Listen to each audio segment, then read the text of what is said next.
Have you ever pondered upon the question, what does it take to be the world's first billionaire?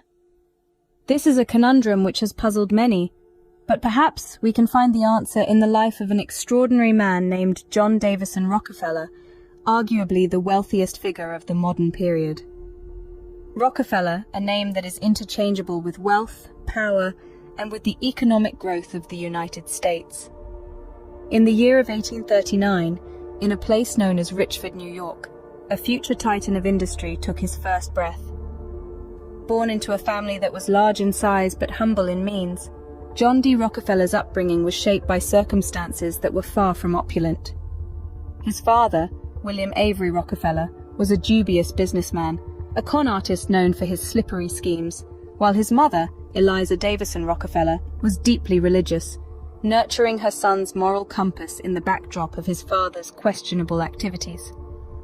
Young Rockefeller's entrepreneurial spirit was evident early in his life. By the age of 16, he set his foot into the business world, starting as a bookkeeper, a vocation that may seem ordinary to many, but it was this venture that laid the foundation of his unparalleled success.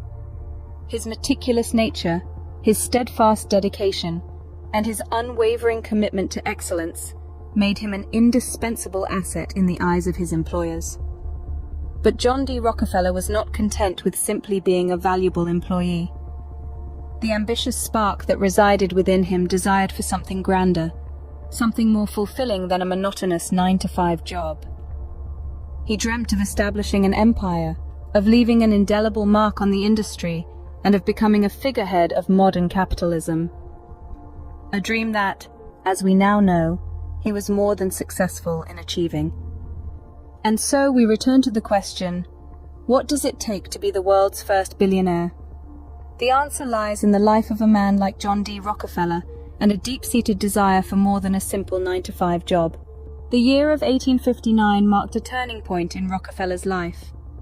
This was the year when Edwin L. Drake, a pioneer in industrial innovation, successfully drilled the first commercial oil well in Titusville, Pennsylvania. This event sparked a gold rush-like frenzy in the young American nation's industrial sector, with many entrepreneurs seeking to capitalize on this new, lucrative business opportunity. Among those captivated by the potential of this black gold was a young businessman named John D. Rockefeller. Rockefeller, a shrewd and ambitious man, sensed a golden opportunity.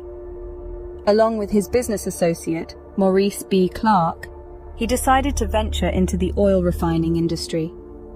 This decision was not without risk, but Rockefeller was a man who thrived on challenges. In 1863, the business partnership of Clark and Rockefeller was officially formed. This firm was not just another business. It was a testament to Rockefeller's vision and strategic acumen. He had an uncanny to predict market trends, which, when combined with his ruthless business strategies, set him apart from his competitors. Through hard work and relentless pursuit of success, Rockefeller continued to expand his business. In 1870, he made another significant move by founding Standard Oil.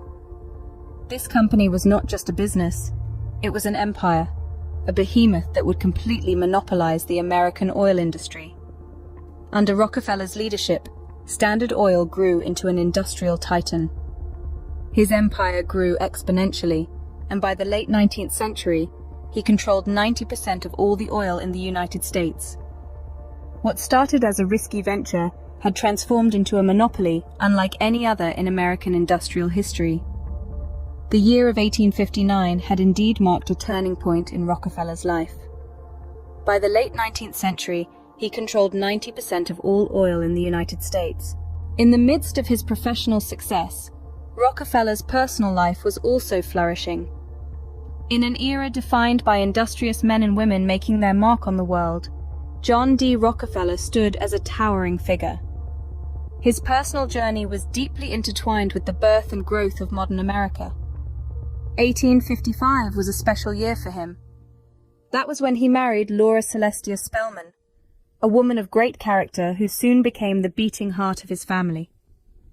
Together, they brought 5 precious lives into this world, forming a family that was the embodiment of their shared dreams and aspirations. Despite holding an unimaginable wealth, one could not expect to see Rockefeller living in ostentation. He subscribed to a modest lifestyle, a trait that was reflected in the way he brought up his progeny. His children were taught the value of money from an early age, instilling in them a sense of responsibility and hard work. These teachings would later guide them in their personal and professional lives, creating a legacy that extended beyond the boundaries of their family. However, there was more to Rockefeller than just his business acumen and family values. He was a man with a deep sense of social responsibility. His reputation as a philanthropist is as enduring as his legacy as a businessman. He believed that with wealth comes great responsibility, and he put this belief into practice by contributing generously to the community. His philanthropic deeds were not limited to any particular sector. He spread his largesse across various fields. Education was one area where his contributions were monumental. The establishment of institutions such as the University of Chicago and the Rockefeller University stand testimony to his commitment to promoting education. He believed in giving back to the community and did so on a grand scale. The University of Chicago and the Rockefeller University are just two examples of his significant contributions to education. In 1911, the Supreme Court ordered the dissolution of Standard Oil, citing violations of antitrust laws. This was a significant event, but Rockefeller's wealth proved resilient. Following the breakup, his financial position improved as the shares of the new companies significantly increased in value. His wealth grew, marking him as the world's first billionaire. The decades following saw Rockefeller's influence continue even as he aged. Despite the legal challenges and the eventual dissolution of his oil empire, his fortune and influence remained untouched. Nearly a century in 1917, Rockefeller passed away. His death marked the end of an era, but his legacy lived on. His life was a story of success born from ambition, hard work, and savvy decision-making. His humble beginnings didn't hamper his journey to become a billionaire. They only fueled his drive further. He was a brilliant businessman, but he also knew the importance of social responsibility. He demonstrated this by making substantial contributions to numerous philanthropic causes. His life and legacy serve as a reminder of the heights one can reach with the right mindset and dedication. So the next time you think about the concept of a billionaire, remember John D. Rockefeller, the man who set the bar incredibly high, and ponder upon the lessons from his life. It's not just about accumulating wealth, but also about giving back to society and leaving a lasting legacy.